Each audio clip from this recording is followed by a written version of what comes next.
Y nos encontramos con el nominado al Nobel de Política, según el presidente Pedro Pablo Kuczynski. Vicente Ceballos dice, Kuczynski, si es que logra pues manejar a la bancada vocero del grupo oficialista. Gracias, congresista Ceballos, por estar con nosotros. ¿Cómo tomó esa broma? ¿Era medio en serio, medio en broma? ¿Son tan complejas las relaciones dentro de esta pequeña pero significativa bancada de 17? Enrique, gracias. Buenos días. Bueno, con entusiasmo y ojalá con la mejor expectativa de que después de un año de ejercicio de mi función de vocería pueda pues, estarme acompañando el presidente Pedro Pablo Kuczynski a Oslo. Ojalá que sea esa circunstancia. Pero obviamente esto evidencia también algunos contrastes que se han vivido en este largo primer año. Obviamente, no olvidemos que este es un proceso de construcción. Peronos por el Cambio es un partido nuevo. Muchos de los parlamentarios nos hemos encontrado en el camino ya del trabajo parlamentario.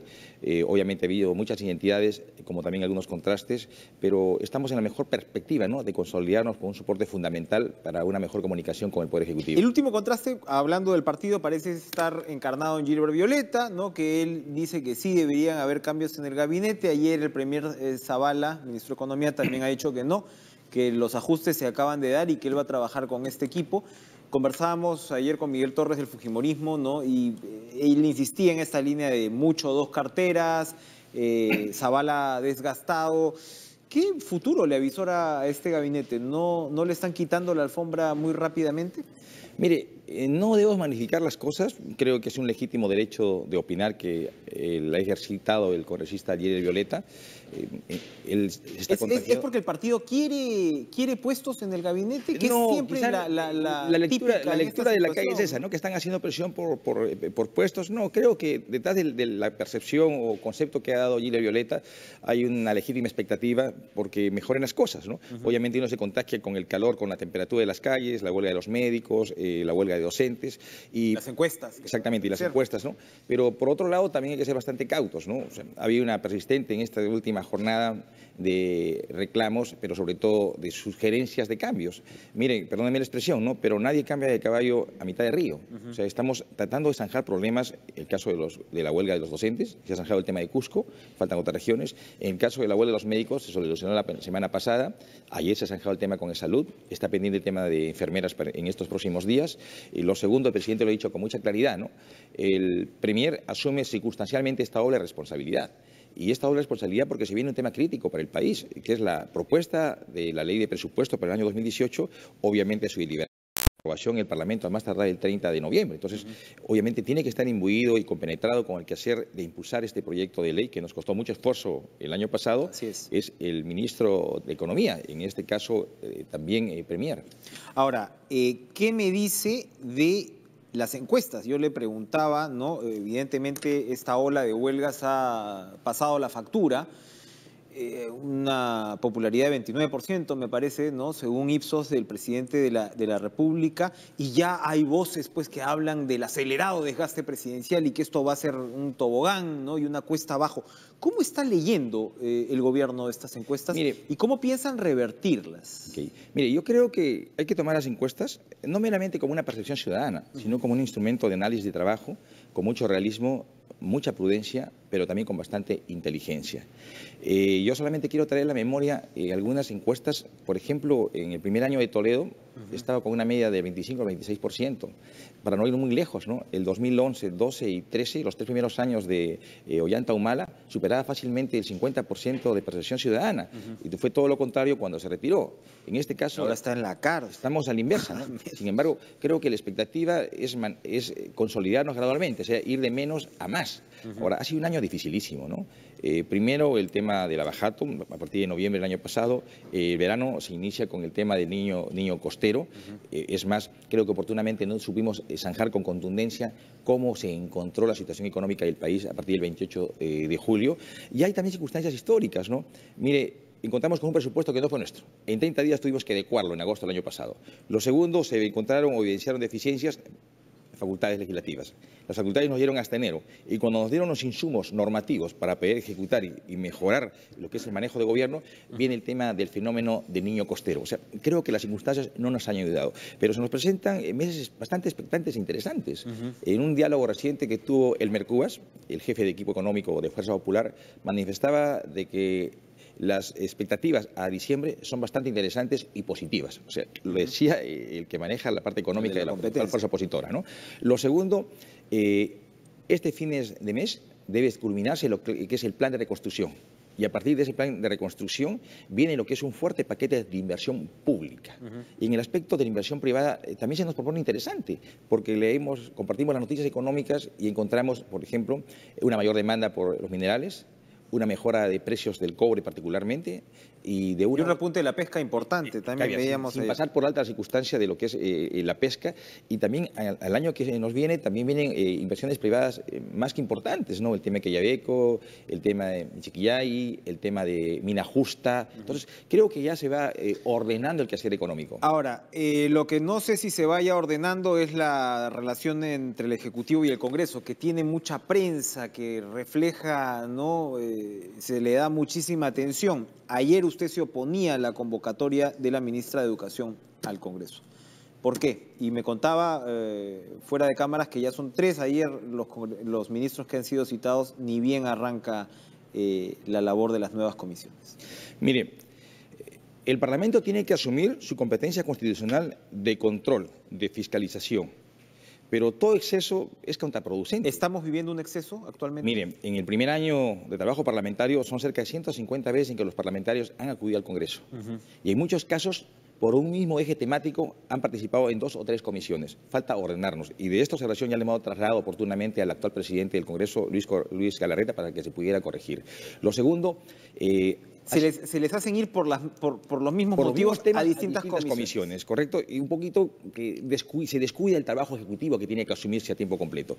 Lo segundo, ayer en la Comisión de Educación se planteó la posibilidad de que no solo vaya la ministra de Educación, que tiene que ir, es más, ella misma lo ha solicitado, sino también se planteó la posibilidad de que se convoque ¿a quién?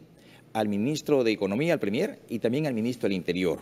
Mire, estamos en pleno proceso de solucionar los conflictos sociales, ¿no? Y convocar a los 3 ministros creo que... Cuando todavía no se ha cerrado. Exactamente. Entonces, lo primero y pertinente era convocar a la ministra de Educación, que ella también por sí lo había solicitado. En este caso se ha aceptado, ella debe estar mañana a las 3 de la tarde.